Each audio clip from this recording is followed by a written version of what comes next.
Hello and welcome to the Gooner Talk, back again with you guys for another episode of what is the Arsenal Eat Sleep Arsenal Repeat Show, which we do every single week, every Thursday. And I'm very happy to be joined today by, first of all, of course, as always, the Doc. How you doing, Raj? You good? You well? Yeah, doing well. Yourself? Yeah, not bad, not bad. How has the week treated you? It's not perked you up at all yet, or?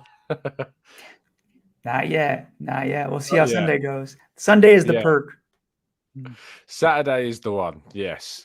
You can tell that it's been an international break for all of us, I think. So much so that Owen's going to be half an hour late. He has to take half an hour to G himself up for this one. But he will be with us about halfway through today's show. Sophie isn't sadly with us, and Sophie might be absent for a little while. You've probably seen from what she's been talking about on the Highbury squad. She's got a lot going on in her life at the moment, but we send her our absolute best, and hopefully Sophie will indeed return in due course. However, one woman's loss is another man's gain in this sense. And Jared, thank you so much for jumping on with us this week. Absolute pleasure to have you on. It's been quite a while, but it's good to see you. How are you? Doing great. Yeah, it's been a little while. First time I've kind of seen you and spoke since Chicago, other than some texting back and forth in the back channel. So great to be back and looking forward to it. Absolutely. If Mike heard you say the words we were chatting in the back channel, he would absolutely love that. So maybe let's hope he doesn't listen to this show. He would take advantage of that without a shadow of a doubt.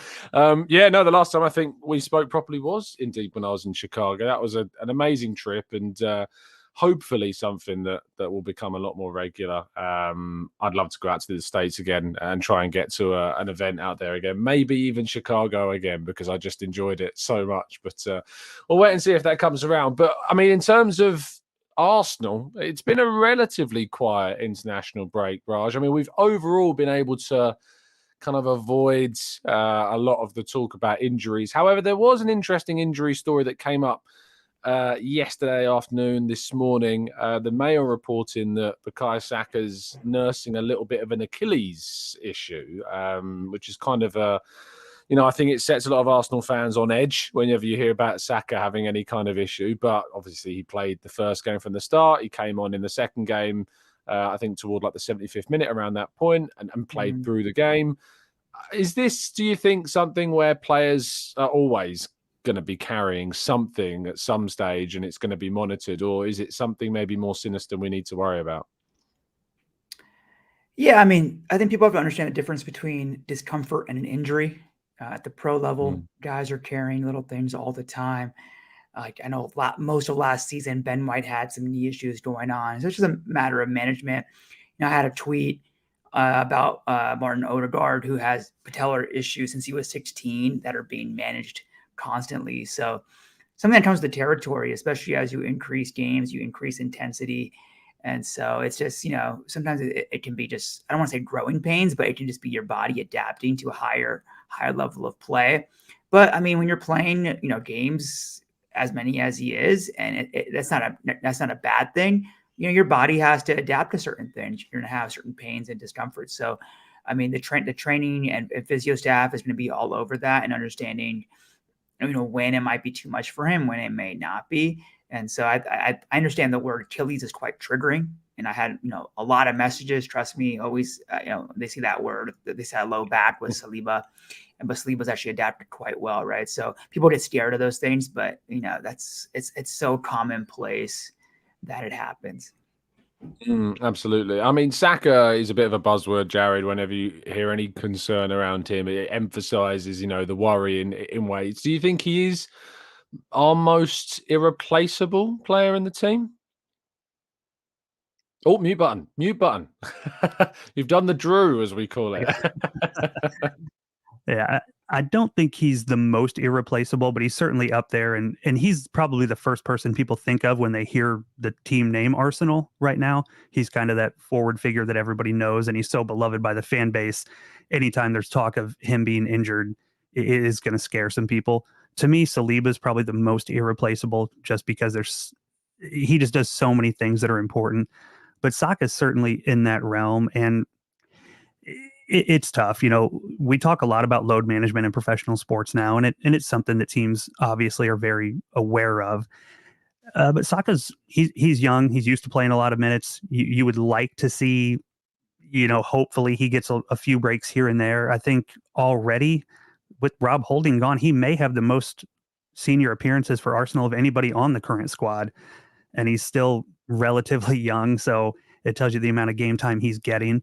But he is an important piece of the team, and also the players that would be, looked at as his understudies.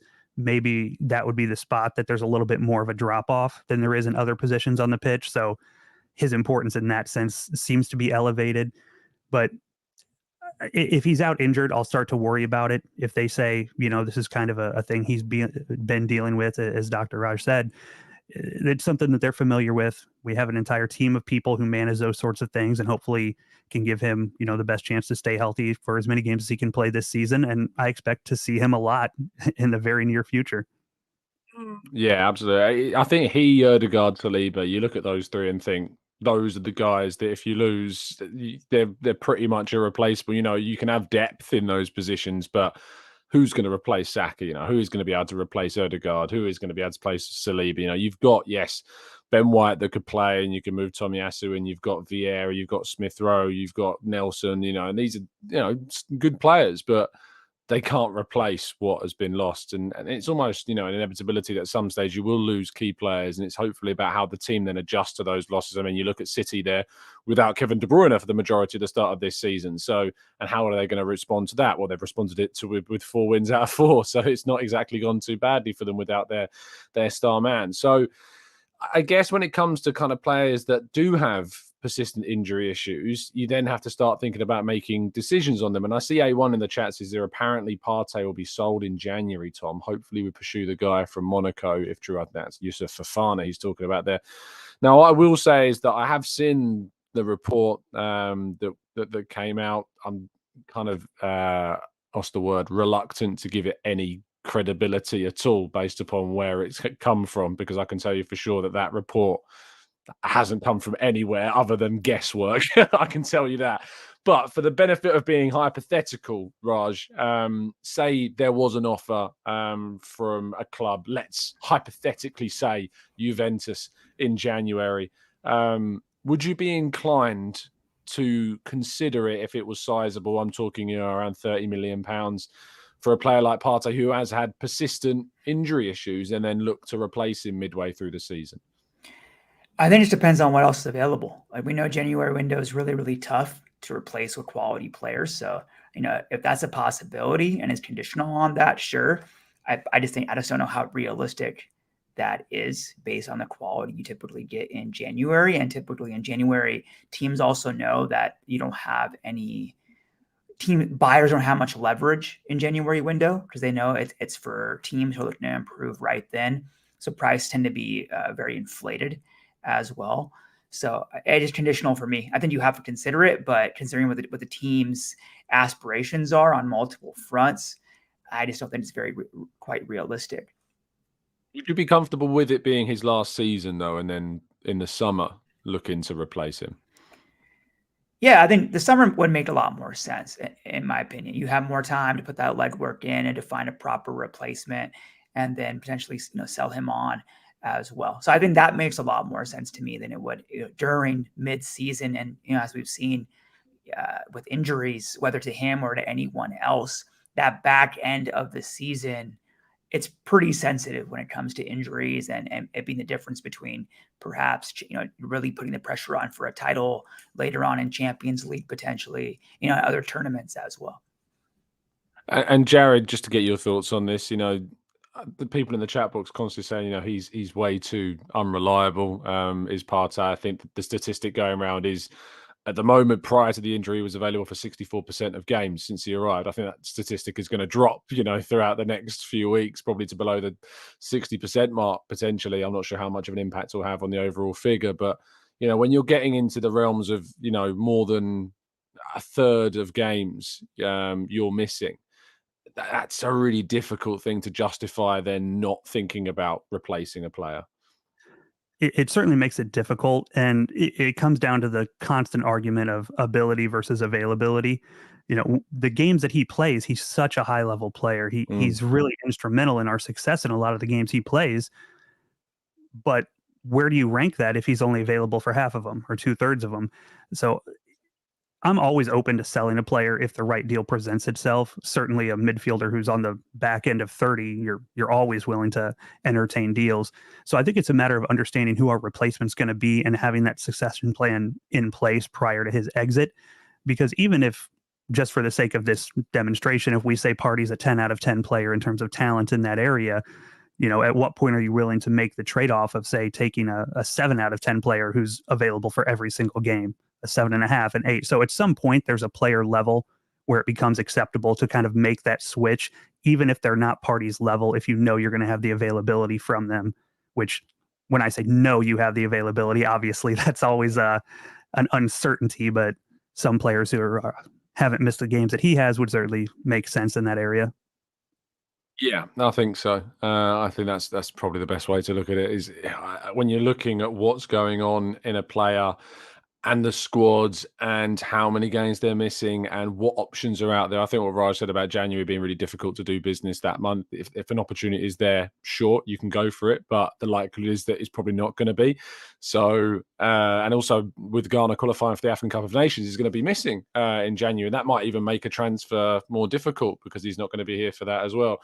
So that makes things tricky. I think that it's always, as you say, Jared, about opportunity. And if you can upgrade, you shouldn't be, thinking about not because, you've enjoyed having the player here, or, you appreciate what he's done for the club and things like that, or that it's necessarily a risk. I think if the chance to upgrade is there at this stage, where we are as a club on our journey, you have to be ruthless and try and move those players on as best you can and bring in a better option.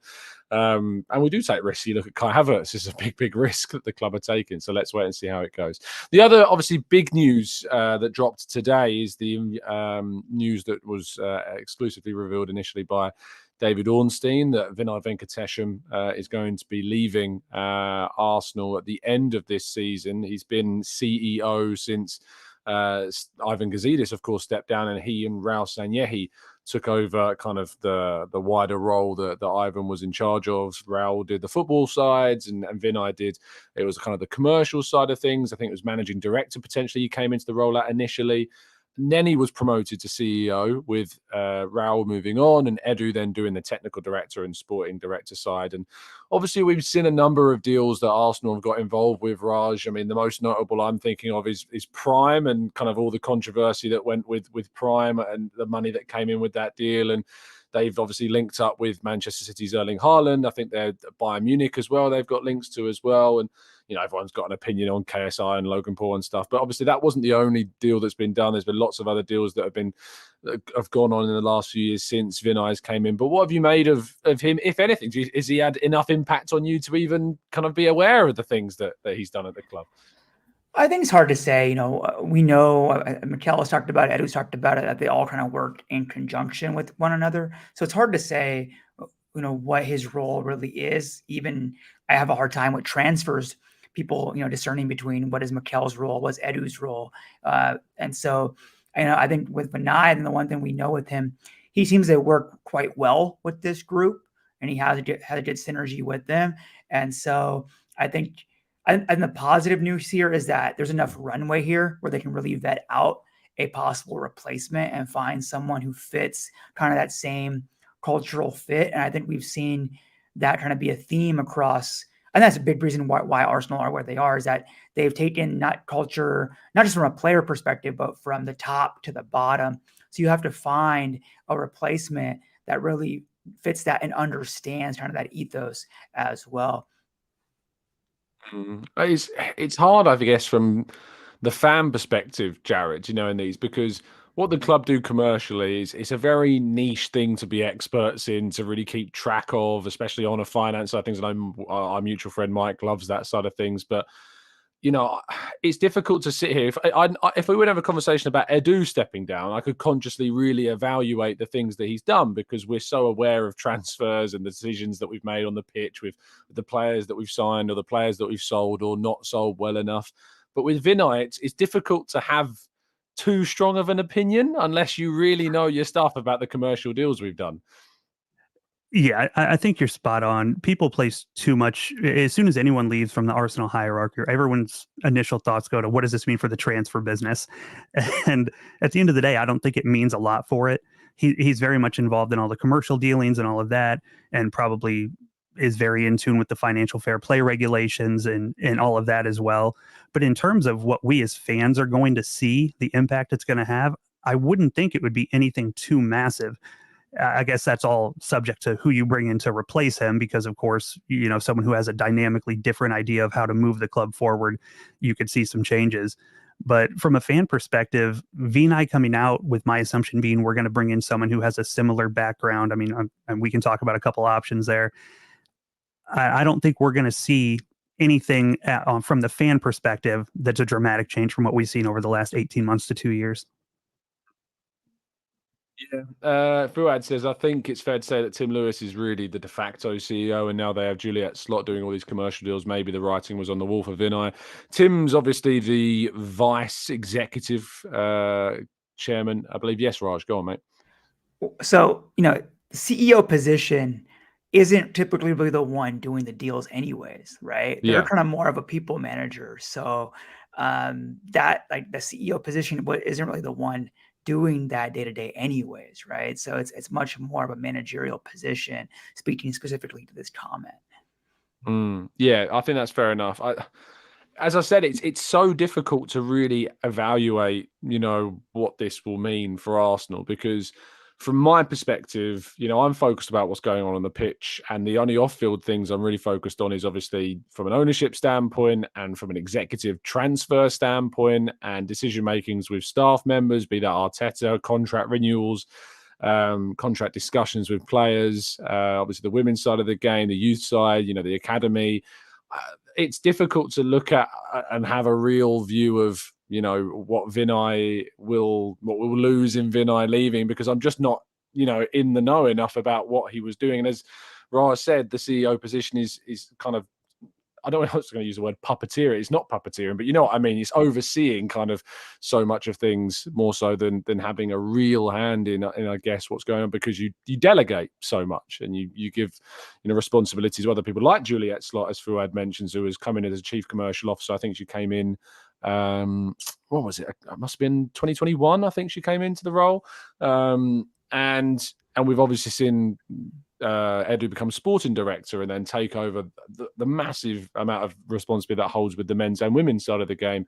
And we've got Per heading up the academy, and I think we promoted a few people to be alongside Edu as well. He's got assistant sporting directors alongside him as well now. So even though during the pandemic period, we made a lot of people redundant in that period, and 55 people, as we know, the magic number that we heard, left the club.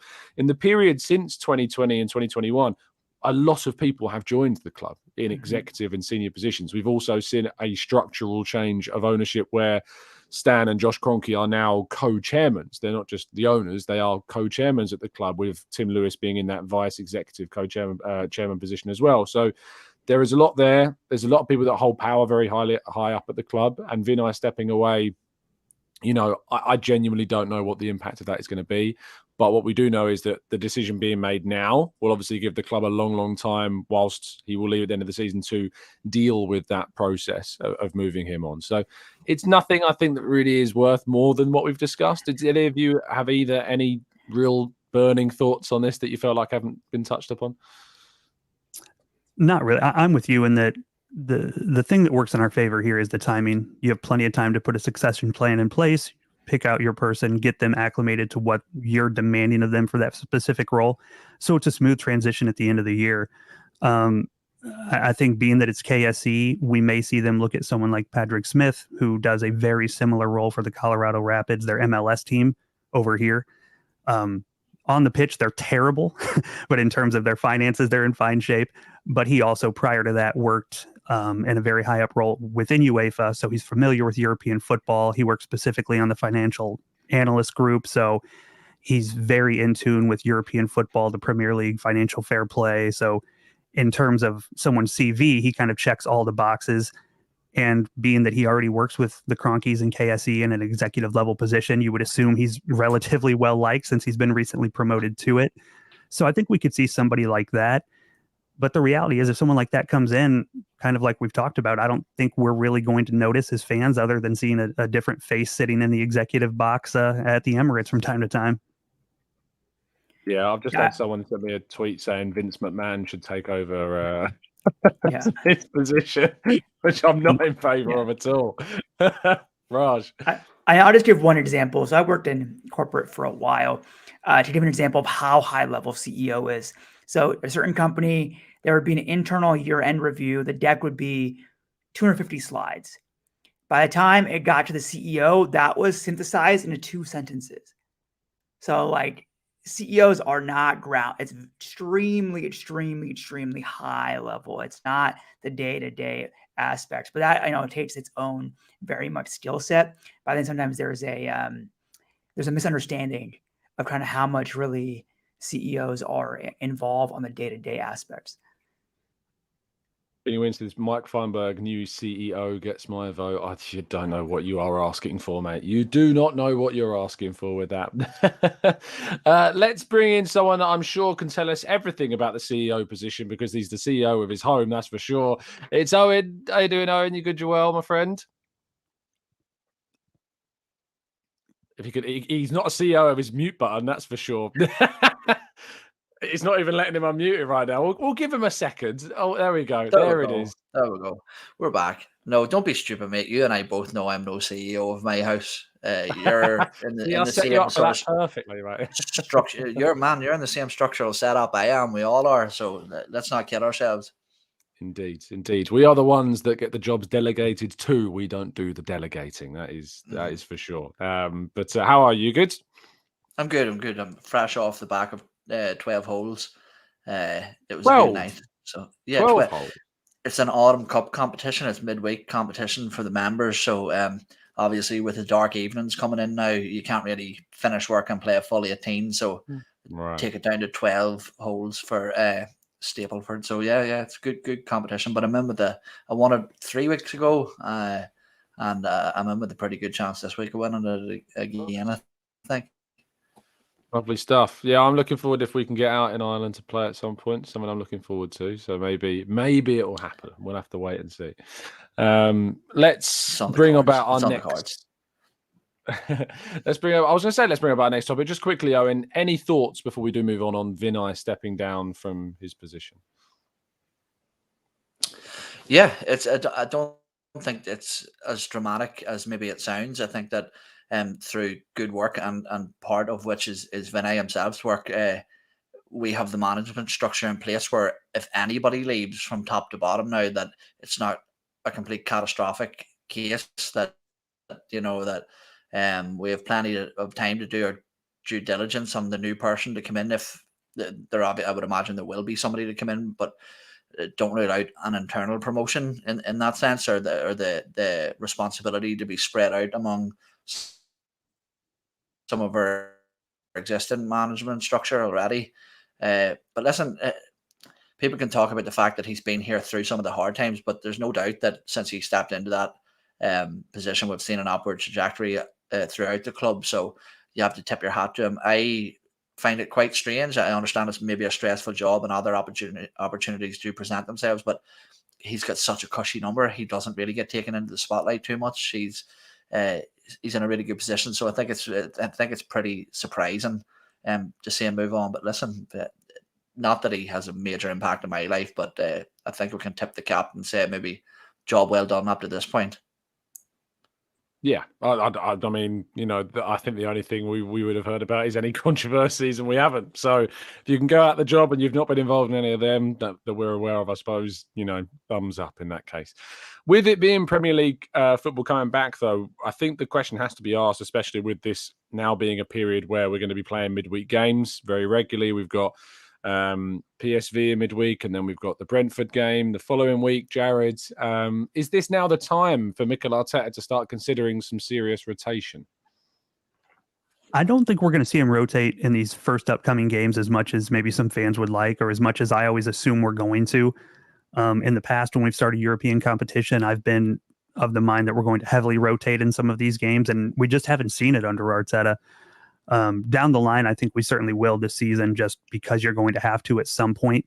But coming off of an international break, a lot of the players are going to be well rested.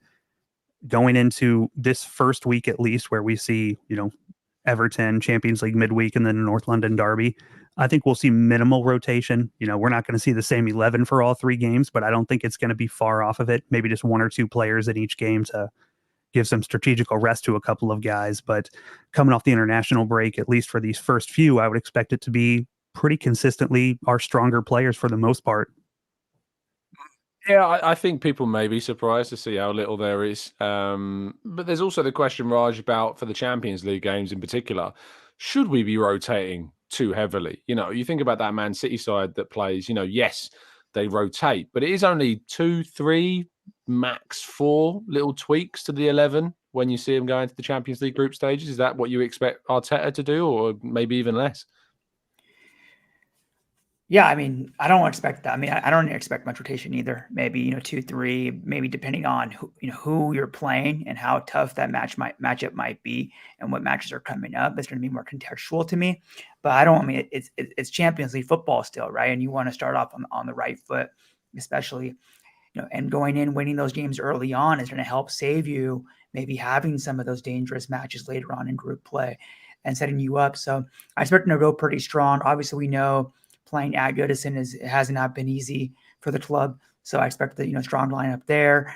I definitely expect the first match of group play. And of course, NLD is a whole different animal too. So yeah, in the next 3 games, I just don't expect much rotation outside of maybe a couple tweaks here and there.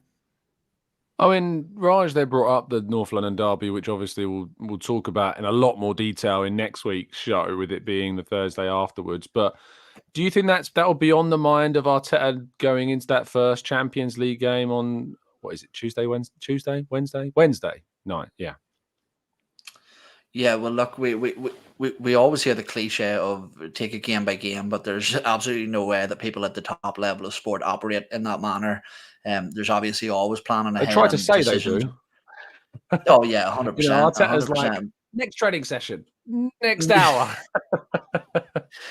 But listen, just while you were talking there, the whole idea of rotation, I think the idea of rotation and squad depth is different in the mind of Arteta and the club than it is in our mind. We're thinking of Europa League style overhaul changes between the lineups each week.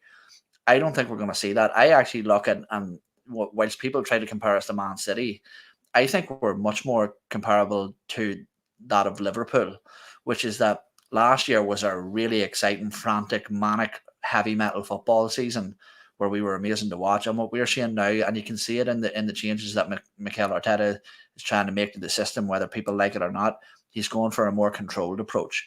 And I think what we're going to try and do is the same transition that we've seen Jurgen Klopp's team go from the heavy metal football to the classic type music thing, of where we go and we win a game in a period of time, and then it's control. And that's where you can make your changes. That's where you can make your rotations. It isn't so much changing the lineup every week as much as it is on 60 minutes being able to take off players like Martin Odegaard and Bukayo Saka and Thomas Partey, Declan Rice. And over the course of maybe 3 or 4 games, if you can take those players off at 60 minutes, you're saving a substantial load in their legs, and that in turn makes you be able to select them more often, more frequent. And I think that's where the level of rotation is going to be coming from. So I think that when you ask about the North London derby, that's what we're going to see over the next few weeks. It's more early departures from the starting lineup rather than complete overhaul changes. Yeah, I do tend to agree. I was really going back and forth about this weekend's game against Everton, though, Jared, because I watched back the painful highlights and a bit more of the last 5 games that we've gone up to Goodison Park and failed to win in any of them. And the big key theme across all of those games was that we were conceding from crosses and set pieces and long throws and chaotic defending to the max, which sadly led to our downfall, and then not taking our chances at the other end as well. And Kai Havertz, for all of his, failures and things like that, the thing that he has offered us in the box this season, and I've noticed it in a few occasions, is clearances. We didn't spend £65 million for clearances, but certainly that has been part of that investment. My question to you is fairly obvious now. Do you feel Havertz is an asset for maybe the reasons why we didn't buy him in this specific game? Oh, I think unquestionably he's an asset for that reason, both defensively and also offensively on set pieces. He's fairly good in the air, and we've created a lot of corners over the last few games. So, having an extra big body in there that can do something aerially is effective. But he's certainly been the player this season that gets the most stick after every single game, regardless of, his performance or perceived performance. And there's a lot of calls for players, say Fabio Vieira, to come in. This is a game I think that suits Havertz well. Everton is very difficult at home. They're very big, they're strong, they're physical. It just seems like a game where if you look at those two players for no more than that reason, and just the physicality, that it suits Kai Havertz considerably more. And that's something that I think Arsenal's looked at as they've sort of rebuilt the squad as well, not just all of the intangibles and the technical quality, but also you want to be a team that's intimidating, that can match up physically with all these other Premier League teams that have a lot of big players. And when you look at potentially a back line that includes, Gabriel Saliba, Declan Rice is a rather big player, Kai Havertz is 6'3", 6'4", Tomiyasu, Ben White. We've made a lot of adjustments so teams are less able to bully us. Which is what you see a lot of times when you're better in quality against the team. Sort of the way to combat that is to be extra physical and try and wear players down. So I think we've made some good moves to try and combat that. And one of the huge ones is Kai Havertz in that left 8 position is one that can stand up to that and really perform well in a difficult away match that we're going to see. Yeah, Patrick just says every player above 6 foot needs to start this game. So I'm not sure it's tactically the most adept player of approaching a game, but it does come with its benefits. Raj, Everton have always been an issue for us. We go up there and it looks like a team that Arsenal should be beating relatively comfortably, but don't. I was speaking to an Everton fan on an Everton channel this week, and they're still very much looking at this game like even though they've got a really great record, that it's meaningless, and that it's only a kind of a coincidence that's been the case. Do you see this still as something of a what should be a fairly comfortable win, or is there more to it because of that record that we've got there? I don't know if there's more to it, but it's just never easy to play up there. Regardless, the sample size is there. I do think that this game's made very, very made for Kai, right? Just in terms of his height, in terms of his work rate. I mean, he has some, to use an American phrase, he has some dog in him, and so the type of guys you need to be on the pitch, right? And I think Vieira coming off the bench versus a tired Everton team will be far more effective, right? When some of those guys have used up some of their energy level. And I also think Eoin mentioned this earlier in the season, is that I think Kai was brought in to play with Jesus because of their complementary skill sets. And I think you might see that for the first time really in this match. And I think it'll be an interesting combination that can offer a lot of issues. And I think it might be the first time Kai's had the same left back for 2 straight games as well. And so I really interested to see kind of how he's able to build that cohesion and chemistry with those players. Yeah, absolutely. It's interesting to see kind of who ends up getting into the first team on a regular occasion. Will Fabio Vieira break in? Is Smith Rowe going to get an opportunity to be able to stake his claim? Tomiyasu looked brilliant for Japan. Has he got a potential stake to play on a regular occasion in this side? And is that left back position as settled as we think it is? Because Kivior's there, Tomiyasu I've already mentioned could be fighting Zinchenko. We'll have to wait and see. And Jorginho is being talked up like the best player in the world by Declan Rice. So who knows? Maybe we'll see him get a chance as well. Eoin asking the question, Owen, to you. If I can find it, because I've just managed to lose it. Here we go. Is it the Everton hoodoo in any way real, or is it more of a beaten before we turn up mentality? Yeah, well, funny that you say that, because I actually respectfully, of course, disagree with Raj and Jared. I don't think that this is a game for Havertz whatsoever. I actually think that you stumbled upon the point I was thinking of the entire time. I think that this could be the opportunity to play Declan Rice in front of Jorginho. If Thomas Partey was available, I would probably do that. But something that I think we were all surprised at, people have this sort of conception that you have to play a physical midfield against a physical midfield to combat that. And I think that Newcastle away last season taught us anything but that. I think Jorginho showed that control and tempo and sheer class and technique on the ball. Was much more effective against a bully in midfield of Newcastle. And I think that Everton really take that same mold as well. You know, it's sheer physicality, but you're not going to beat them if you try to play them at their own game. These are guys that do that week in, week out. That's exactly what they're trained to do. And the simple fact is we're not. We have that in us, but I don't think that we can compete with them at that sense. So for me, Jorginho, I think should start. And I think when you look, I'm very in favour of Kai Havertz being at the club, but there's no doubt that he hasn't started to the level we all would have wanted. And I think when you look at players, you have to look at them as a net positive or a net negative.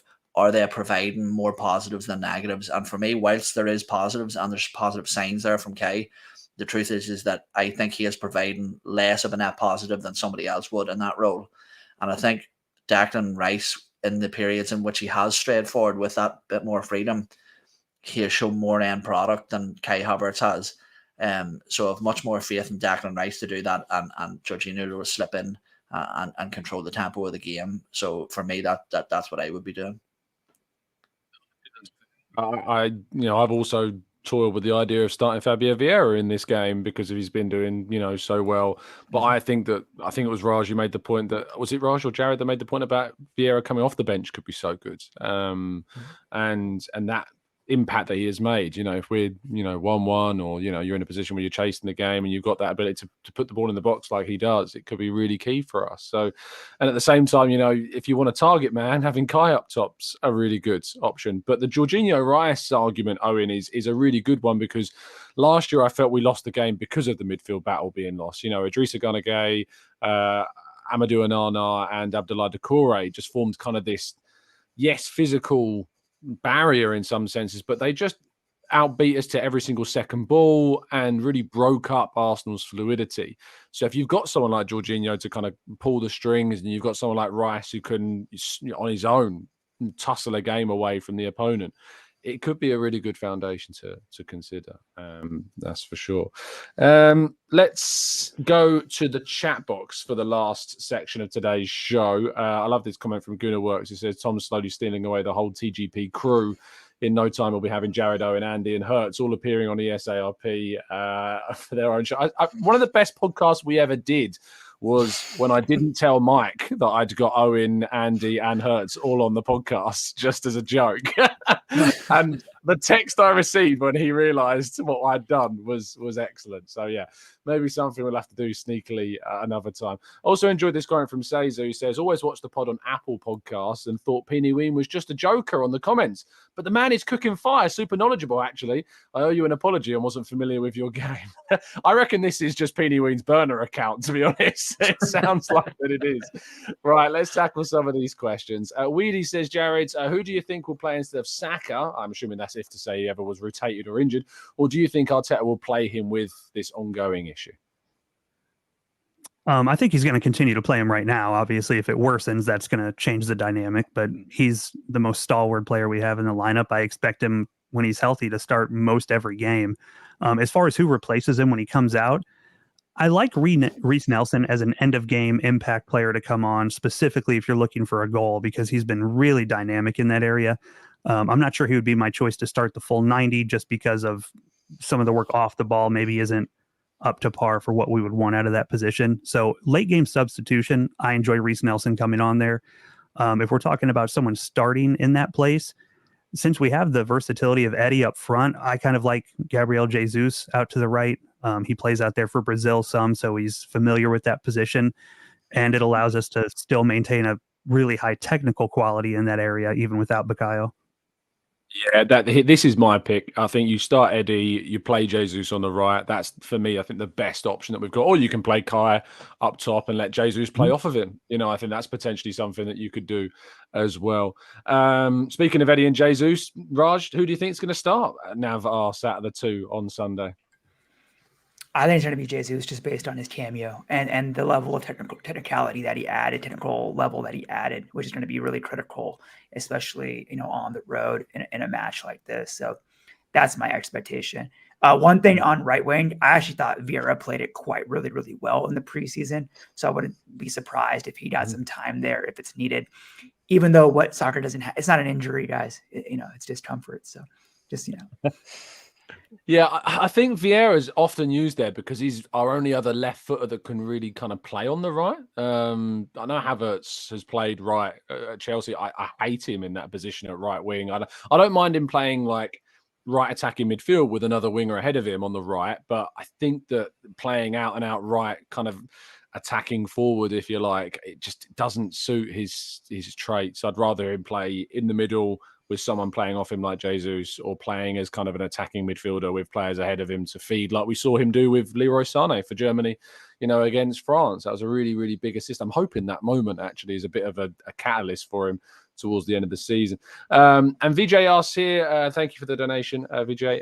Owens, would you see Havertz right in that attacking midfield slot? I suppose if you wanted to rotate out Odegaard with Smith Rowe left in one of the midweek games to see if it's a better pairing, and then go with Odegaard and Vieira otherwise. Yeah, well, I forget which podcast I was listening to, one of the 10,000 that I digest daily.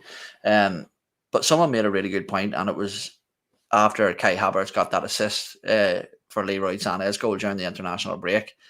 And it's that he actually operates probably at his best, and did so throughout most of his career in that right-hand side, that pocket that Odegaard occupies, which is really difficult to think of him just placing Martin Odegaard on a regular basis. But the fact that might be his best position is something to really think about. Statistically, I think it backs up. So yeah, you could be onto something there. I think that it'll be interesting to see definitely come some of the cup games and stuff like that. That if Mikel Arteta tries to deploy him in that position. Absolutely. And with this being the Eat Sleep Arsenal Repeat podcast, we do like to end the show in the final section discussing more of the personal fitness and personal target side of things as well. And Jared, because this is your first time on the show, I'm curious to know what's your personal goal this season for yourself, fitness-wise, mental health-wise. Is there anything that you've been working on, or any tactics you've found that have been successful for you? Is it how to work a mute button? Could that be potentially the target? Easily number one on my list. Sorry, my first podcast. Such an amateur. He's such an amateur. In like days. Yeah. For me, it's always just increasing the overall general fitness level. I know, Tom, we've met. I'm not a big guy, so I don't have any particular weight loss goals. I'm a big Peloton rider. I enjoy that. I do that pretty regularly. I don't look like it, but I do lift weights some. So it's more of just a consistency thing for me, which is primarily only interrupted by my work. And when I travel, I'm gone for weeks or months at a time. So it makes it pretty difficult to stay on your regular regimen you're on at home. But those are probably my two. I enjoy lifting, I enjoy jogging, but the Peloton is probably the most consistent thing I'm working with on a regular basis. I mean, you do go away a lot, and how do you kind of manage that? I suppose. Be honest. Do you just kind of let it get away, and you're not going to eat as well, you're not going to train as much, you're not going to get as much exercise? How do you manage those situations? I mean, to some degree, yes. It's just less possible because not only are you away from home and away from all the athletic equipment you're typically using, but when I'm away, we work typically 6 12-hour days a week. So the amount of time you have outside of that to fit anything in is lessened. So if I'm fortunate enough to be staying at a hotel that has a good fitness facility, I try and utilize that when I can. But the diet is the most of it. When you're away from home, that's when people really tend to fall off, just because it's more of a convenience thing. So I make a concerted effort to plan my breakfasts and dinners when I'm out on the road, knowing that midday when I'm away and I'm out in the middle of nowhere, your lunch options are pretty limited. So if I can get away each day with only one really not great meal, I tend to do okay. And then when I get home, I can pick back up and get back on the regular program and sort of gain back any of those losses you see over that time. Yeah, it's important. I think for me, I've obviously been on this training program, and the thing I'm struggling with most is motivation around training. Eating diet, I find easier, but actually getting motivation. I have all the equipment at home. I have dumbbells at home. I have kettlebells at home, and I still struggle to go downstairs and pick up the dumbbells and set aside half an hour even to do it, and just to do it. Like I don't know what it is. There's a mental block that I have, and I thought that investing in this kind of program that I'm on would change that, and it certainly has from the diet perspective, which overall is better because the diet makes up certainly a bigger portion of in what I feel is personal progress. But it's still not enough sometimes to get me doing it, and I need to find some way of motivating myself to get there. Raj, any personal updates to give us on your personal goals? One goal: line up my beard as well as Jared's for next week. That's about it. Love that. I have actually got a question for you as well, but tell us your personal goal first. No, I was going to comment on the travel aspect, man. That's so difficult, especially if you're changing time zones as well. And so, everything kind of gets thrown for a loop there. So I found even for myself that to be one of the hardest things to do. Now I tell people when you're on the road is try to maintain as best you can. And it's hard to really, improve your fitness while you're on the road, especially if you're doing for work, obviously. Right. So unless you're going to be in one place for a long time and you're able to get some of those systems back in place, it just becomes so difficult to do. One thing for Tom, there's a quote from Kobe that helps me a lot. He's like, when it comes to training or working out, he's like, you already signed the contract with yourself. So don't negotiate with yourself. Like it's already signed. So like that, a lot of times in my head, I'll even be like, oh, I'll work out later instead of right now. Right. You start that self-negotiation. It's a slippery slope. Right? I've been saying that for 2 months. Yeah, exactly. So like now my mentality is like, I already signed the contract. Like I just have to do it. And then of course, then hopefully over time, ideally that just becomes your habit. Yeah. It's not easy. Yeah, it's so hard. It's really it's the thing I struggle with the most. I was talking to my trainer the other day about this. I was like, we need to come up with some kind of strategy to get me off my ass and do these things because I'm finding it so difficult. Like I'd rather just crack on with some more work or go for a walk. I think I've also started doing walking football actually because my father-in-law plays it and his brother plays it as well, and because none of the group of lads I live we used to play 7-a-side all the time and they don't play anymore, and this is the only outlet I've got now to keep playing football is to play with these 50 pluses, and I really enjoy it. It's really difficult because your brain is always I've got to play this past 5 yards ahead of someone because they're going to run onto it, or I've got to try and get, and it's actually a lot more tactical about kind of pass and move and making sure it's to feet and quickness of passing. It's improved my technical game an insane amount compared to playing 7-a-side. So I scoffed at it at first, but it was good. But quickly before I come to Owen, Raj, I had a question on Monday from Maximius, who has jumped into the chat again this evening to remind me to ask. I did save it.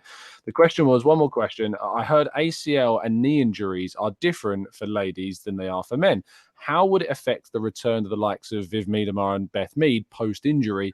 Can we expect the same impact like last season from them? So what is the difference? Is there a difference between the recoveries in male and female ACL injuries? Not really. It's kind of the same principles when it comes to rehabbing those aspects. You might say, with females, there might be less muscle mass there just because females, we know, genetically tend to have a bit less muscle mass. But, in general, it's kind of a very, very similar process. I'm not sure. I'm not sure that question is coming from. I don't know. It was Maximius. He asked. Yeah, I don't know. Was that based on something or? It was kind of I assume it was from I think we were talking about how Rob Holding and Chambers kind of struggled, and Bellerin as well, back from their injuries, and if there was any indication that men and women recover differently, or any indication that of either side of the sport, if there's any differences in recovery and response to the recovery as well. But I didn't think there would be. Yeah. Not that I've seen. Not that I've seen. There's so many. And, when it comes to certain players, I'd always name, for every player who didn't recover well from an ACL, I can name a player who recovered quite well from an ACL, right? So I know we tend to focus on the ones who don't, especially Arsenal ones, because, there tends to be a selective demographic with who we're talking to right now. And so, so I haven't seen any differences, to be honest with you. Fair enough. Owen, finish off the show, mate, and tell us about how your personal progress is going. I'm still Is it above going? ground. I'm still above ground. No, listen, this is a tricky time of the year for me, and that's no excuse. It's riddled with bad decisions. But the truth is, I work outside all day. It's really cold, as you know, during winter in Ireland. Especially we work a lot of nights and stuff like that. So my real hard time of it is come lunchtime, the serve overs in the garages where we get you crave a hot meal, obviously being out in the cold all day, and come lunchtime you're freezing, and you go in and there really isn't that much of a healthy selection in those places, so it's a lot of sort of heavy calorie based meals, and you just want to get them into it. So for me, it's making better choices for lunch, maybe pre-planning meals and stuff like that. And this is something that I struggle with, and I know how wrong I am for doing this. Okay, before I mention it, I'm playing a lot of golf at the minute, and sometimes I'm like, I want to go for a run, but I don't want to be sore for playing golf tomorrow because I want to play well. And it's like I put off the run because I want to perform well Yeah. at golf, but I know I'm not performing to the best I can because I'm not in the best shape I can be. So I'm stuck in this cycle of sooner or later I'm just going to have to take the hit and get stuck into it. Fair enough. T. Fisher, I haven't taken this offensively, don't worry. Says, I can't help this coming off rude, but Tom, if you're struggling, just look at yourself in the mirror. Is this it? Is being Holy the size crap. of a house and wheezy really you? That's not my burner. That's not my burner. Okay. That's incredible. This is T stands for Dr. Raj, I think, in that T Fisher there. Goodness me. Look, I tell you what, that is what actually encouraged me in the first place to start this journey. So, and look, I haven't taken that offensively at all. But no, genuinely, I think that I honestly don't really care about like the numbers on the scales. It's all about how I see myself, how I feel in myself. Raj, I'm going to let you jump off, mate, because I know you got to shoot. But thank you for coming on and tell people where they can find you. You can find me at 3CB Performance, on all social media channels. Just one last thing. One thing I try to use to motivate people is try to link back strength training to something that you like to do. So in Owen's case, is it golf? Like for me, I play basketball, I play tennis, I play a lot of stuff. So I can feel the difference when I'm on the pitch or when I'm on the court, right? So use that. If you don't like the actual strength training, try to link it to something that you do and how it's helping you in that regard or whatever it is, right? So try to create that link. I need to work out how to link arguing on Twitter with exercise. There you go. Exactly. All right, guys, I have a patience, so I'll catch have you a good later. one, mate. See you later.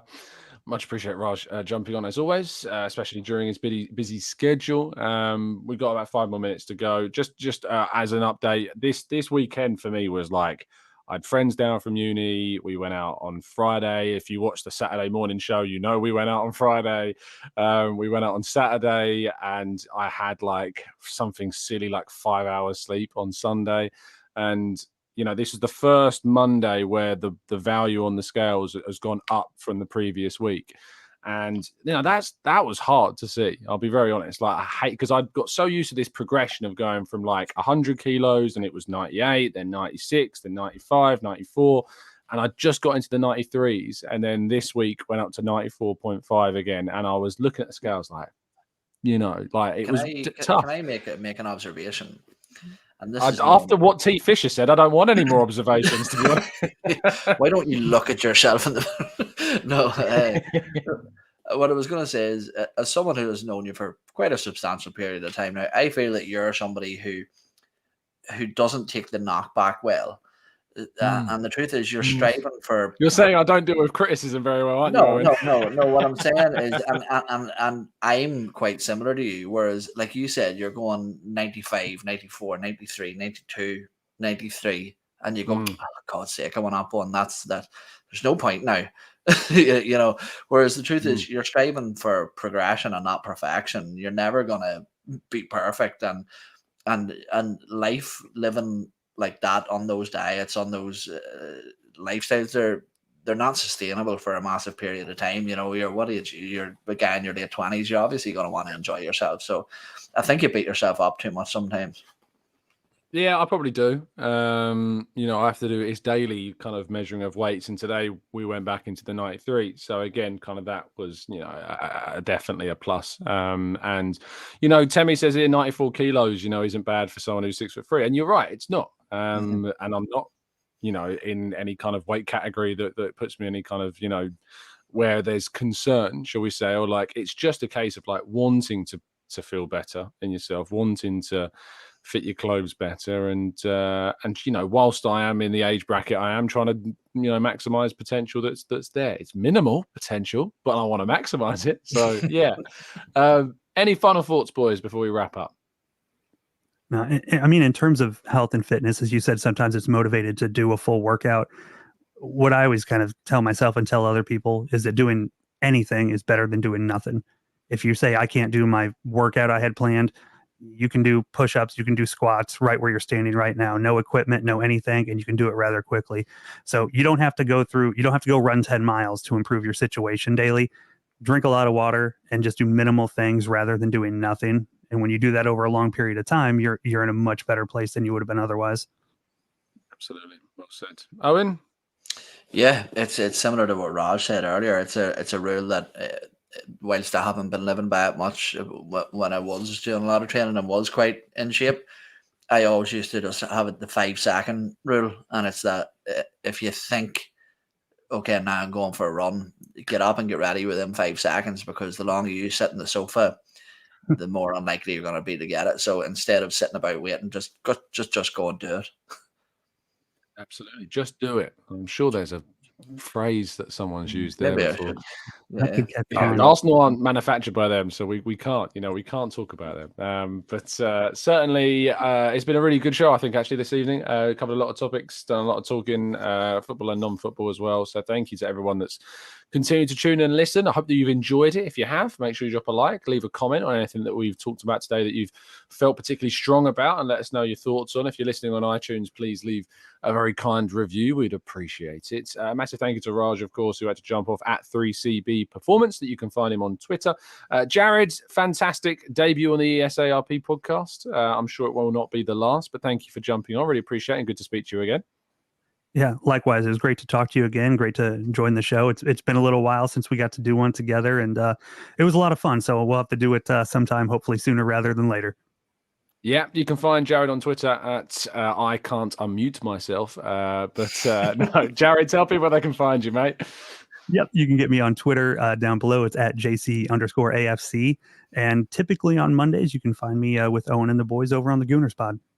Absolutely. A second part of the Gooners pod. Owen, thank you for joining me again. Much appreciated time every week, as always. Tell people they can find you. Yeah, cheers, buddy. You've seemed to draw in the two big hitters of the Gooners pod.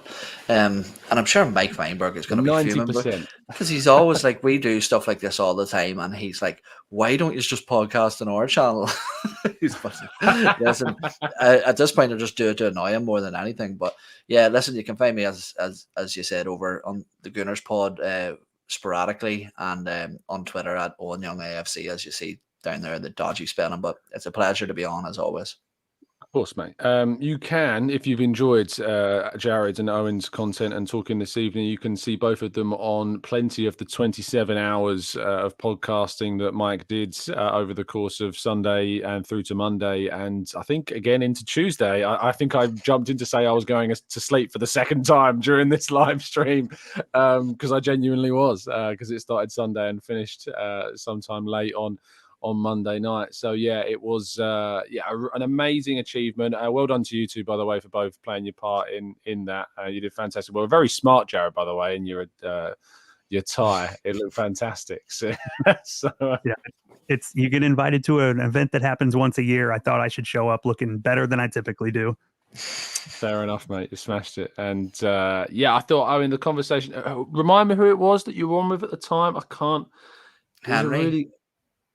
Henry Winters and yes, it was Henry Winter and Akil, and I was listening to that part live because I had it on just in the background, and I thought the bit on Saudi was really good. Yes, that in particular I thought was a really good listen. I thought Henry was really good, and Akil speaking about what the club are doing was great as well. But there's loads, Alan Smith, Peter Drury, of course. I was on with Harry for his section that was really, really good.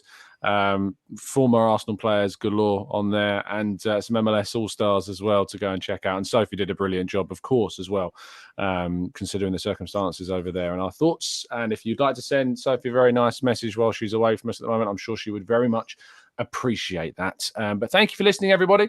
Drop a like, subscribe, and I'll be back tomorrow morning, of course, live at 8 a.m. We'll be back, of course, next Thursday after Everton and PSV to get some thoughts on our return to the Champions League. And that'll be next Thursday, of course, the usual time in the evening, 8:30, 9 o'clock. But thank you for listening. See you soon. And as always, up the Arsenal.